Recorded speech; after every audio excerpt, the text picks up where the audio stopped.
কি কষ্টটি হয় মেসু?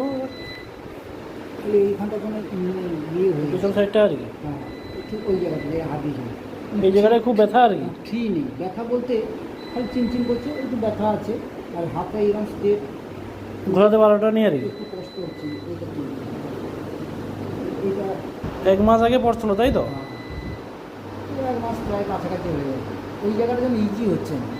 ও যে ডাক্তারবাবু দেখছিল ওখানে সেরকম রেজাল্ট হয়নি না? না, কোনো রেজাল্ট হয়নি।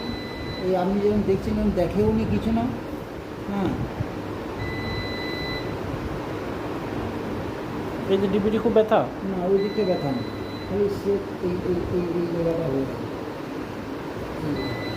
এই মেসুবু মোটামুটি 1 মাস আগে পড়ে গিয়েছিল প্যান্ডেল থেকে আর কি, দিয়ে ডান সাইডের ওই শোল্ডার জয়েন্টে লেগেছিল। অন্য কোথাও একজন ডাক্তার দেখাচ্ছিল, সেখানে এরকম ওষুধ কোথাও খেয়ে ভালো হয়নি, সেই কারণে আমার কাছে এসেছিলো।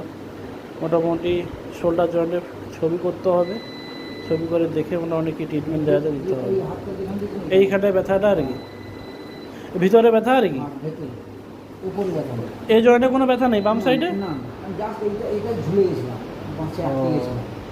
পুরো শরীর লোকটা এখানে, মানে এখানে ওজনটা পড়ছে আর কি। হ্যাঁ, ওজনটা এখানে পড়ে গেছে, শরীরের ওজনটা।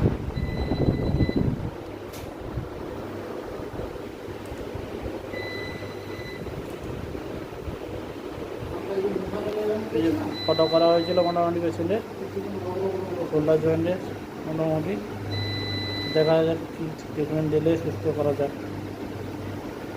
অর্থোপেডিক ডিপার্টমেন্ট ডক্টর দেবপাল সামন্ত ট্রিটমেন্ট করেছে।